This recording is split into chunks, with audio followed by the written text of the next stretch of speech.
বিভাগীয় পর্যায়ে প্রাথমিক বিদ্যালয় gold cup football tournament Rajshahi বিভাগের চ্যাম্পিয়ন দলকে ঈদ উপহার প্রদান। বিস্তারিত দেখুন রাজা হোসেনের প্রতিবেদনে।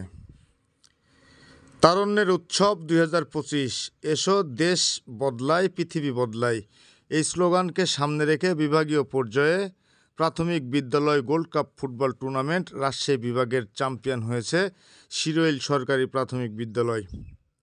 এই খেলায় রাজশাহী বিভাগের 8 জেলার চ্যাম্পিয়ন টিম অংশগ্রহণ করলে ফাইনালে পাবনা কুলোনিয়া সরকারি প্রাথমিক বিদ্যালয়কে 3-2 গোলে হারিয়ে রাজশাহী শিরোইল কলোনি সরকারি প্রাথমিক বিদ্যালয় চ্যাম্পিয়ন হওয়ায় শিরোইল সরকারি প্রাথমিক বিদ্যালয় ফুটবল দলকে আরাফাত রহমান কোকো ক্রীড়া পরিষদের পক্ষ থেকে খেলোয়াড়সহ 21 জনকে সম্মানী প্রদান করা হয়েছে।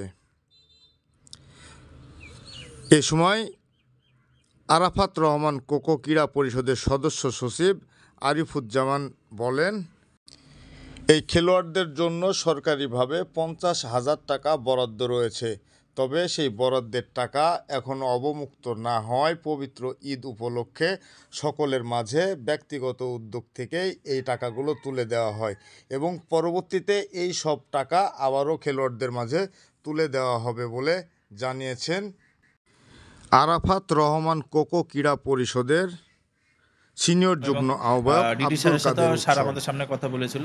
তো এটার আসলে অর্থ ছাড় হয়নি। অর্থ ছাড় হওয়ার পরও সেটা আবার গভর্নমেন্ট ফান্ড তো বুঝেন, ভ্যাট ট্যাক্সের একটা বিষয় থাকবে। তো এটা যখন ক্লিয়ার হলো না, তো সামনে যেহেতু ঈদ চলে আসছে, সেই জায়গা থেকে আমি আরিফ ভাইয়ের সাথে আলোচনা করলাম এবং হেড স্যারের সাথে আলোচনা করে এবং আমাদের যে আনোয়ার চাচা আছে, হায়দার ভাই আছে, মোহাম্মদ আলী ভাই আছে, সবার সাথে আলোচনা করে বাচ্চাদের যেন ঈদটা একটু ভালো হয়, সেটার জন্য আমরা ব্যক্তিগতভাবে এটাকে আসলে ঈদের একটা সম্মান দেওয়ার জন্য আমরা এই আয়োজনটা করেছি আজকে আর কি। আর আগামীতে যখন এটা অর্থ ছাড়টা আসবে, সেটা আপনারা ডিডি অফিস থেকে ছাড়পত্র তুলে নিয়ে আপনারা এটা দেখে নেবেন বাচ্চাদের পর্যন্ত সেটা যাচ্ছে কিনা। এবং আমার ব্যক্তিগত পক্ষ থেকেও বাচ্চাদের জন্য আমি একটু আগে একটা ঘোষণা দিয়েছি যে বাচ্চাদের কিছু চাহিদা ছিল, চাওয়া পাওয়া ছিল আমার প্রতি, আমি সেটা ঈদের পরে একটা অনুষ্ঠান করে অনুষ্ঠানের মাধ্যমে সেটা দিব তাদের। ধন্যবাদ।